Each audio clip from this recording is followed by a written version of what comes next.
Before starting this video, I do want to give a thank you to my patrons that support the channel. And if you would like to support the channel, there are some great benefits for you in the link down below. So with that, let's get into today's video.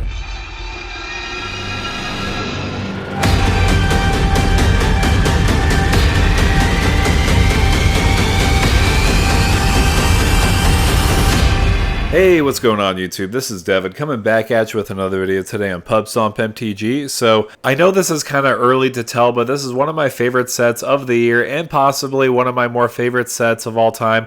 Again, I know that's too early to tell, but there's so much rich lore in this set. We also do have new creature types that are coming to Ixalan, or should I say they've always been there, and that is these jaguar-like people. I do know jaguars are revered in a lot of different cultures that revolve around Mesoamerica, so I think it's very neat to see a jaguar-like creature in Ixalan. And what looks to be the leader of this race of jaguar is Sovereign Okinec Ahau. I'm pretty sure I mispronounced that. Let me know down below in the comments if I mispronounced that. Aside from that, this is a pretty powerful commander, really focuses on that power matters theme. So for 2 green and a white, it's a cat noble and also does have ward 2. Also, whenever he does attack, for each creature you control with power greater than that creature's base power, put a number of 1/1 counters on that creature equal to the difference. So before making this video, I kind of had to read this card a couple times to make sure I knew exactly what it was doing. Let's go into a hypothetical situation where you swing in with Sovereign and another creature on the battlefield.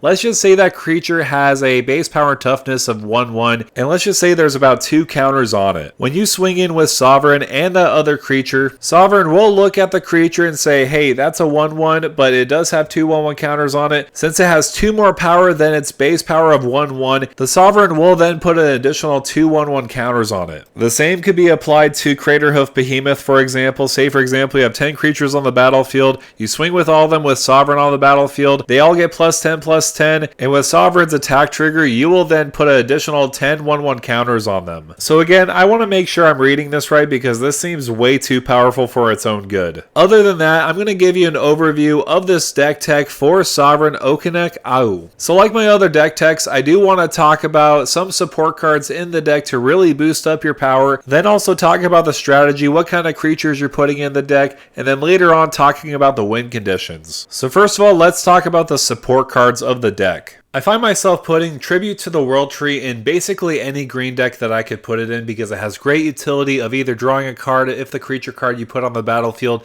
is 3 or greater. But if the creature's power isn't greater than 3, you get to just put 2 1/1 counters on that creature. An effect like this could be extra deadly, especially the more 1/1 creatures enter the battlefield. You could just keep on doubling up their counters with our commander. Since creatures with 1/1 counters on them are modified, we might as well take advantage of Kodama of the West Tree, ramping up ahead because whenever a modified creature deals combat damage to a player, you get to search your library for a basic land and put it onto the battlefield. And on top of that, modified creatures you control have trample, so the more creatures that get on the battlefield and grow because of our commander, they will get trample because of that modification. So I'll tell you what, this card is going to ramp us so far ahead over our opponents, it's going to be absolutely ridiculous. But if you do want to get that extra card draw, Inspiring Call will get the job done for you and also protect your creatures. You draw a card for each creature you control with a 1/1 counter on it. Also, they will gain Indestructible, and at instant speed for 3 mana, this is excellent in the deck. Say, for example, we have like 5 creatures with 1/1 counters on them on the battlefield. We'll just draw 5 cards off of this, and just in case somebody has a board wipe, hey, that's okay, because our creatures will have Indestructible, so nothing to worry about there. Another way we could buff up our creatures and also protect them is using a card like Silk Guard. You have X and a green. You put a 1/1 counter on each up to X target creatures you control, and auras, equipments, and modified creatures you control gain hexproof until end of turn, so target removal, goodbye. Aside from that, we do want to overwhelm our opponents with so much creatures on the battlefield so that we can buff them up and buff them up even further with our commander. A way we can do that is using cards like Galta and Maverin. It has that modal ability. Whenever you attack, you choose one, you make a big dinosaur on the battlefield for the greatest power among other attacking creatures, or you make X 1/1 vampires based off the number of attacking creatures you control. Oh, plus not to mention, this is a 7 mana trample 12/12 that's just really crazy just by itself. Aside from that, what I do like about this card is the fact you could put a really big creature on the battlefield or a lot of 1/1s on the battlefield too so that you could buff them up. So this is one card I do highly recommend in the deck. Another suggestion I would put in this deck would be Brimaz, King of Oreskos, mainly because it has that ability whenever it attacks or when it blocks, you basically make a 1/1. So what I do like about this is the fact if Brimaz does attack, you're going to be making another attacking creature on the battlefield.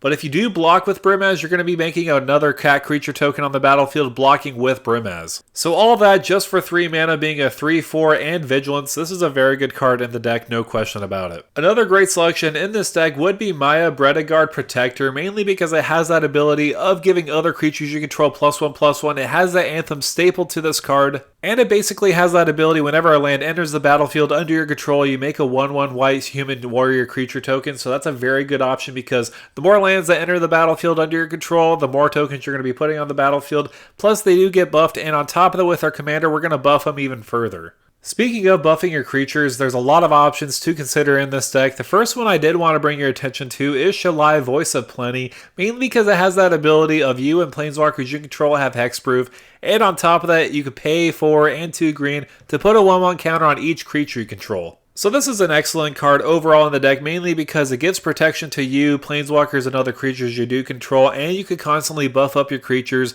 and to later on buff them up even further with the commander. However, I felt like another card would be a great addition to the deck, like Interpret Adversary. It has 1 and a white, it does have lifelink, and when it does enter the battlefield, you may pay 1 and a white any number of times. When you pay this cost 1 or more times, you put that many Valor counters on Interpreted Adversary. And with that, creatures you control get +1/+1 for each Valor counter on Interpreted Adversary. So when this enters the battlefield, say for example you pay a total of 6 mana into that investment of the Valor counters, your creatures will get +3/+3. So yeah, this is going to be a great way to buff up all your creatures, including itself. But nothing buffs up your creatures more than Zopandra Hunger Dominus. This is absolutely insane in this deck. I would also say this is more insane than the other cards that I mentioned previously, because basically if say for example you have Zopandra Hunger Dominus and your commander out on the battlefield, you swing with a 5/5 on the battlefield, you double the power and toughness of it with Zopandra Hunger Dominus, making it a 10/10, and based off that, if you do swing in, your commander is going to trigger, then you'll basically put 5 1/1 counters on it. That's literally quite insane, not gonna lie.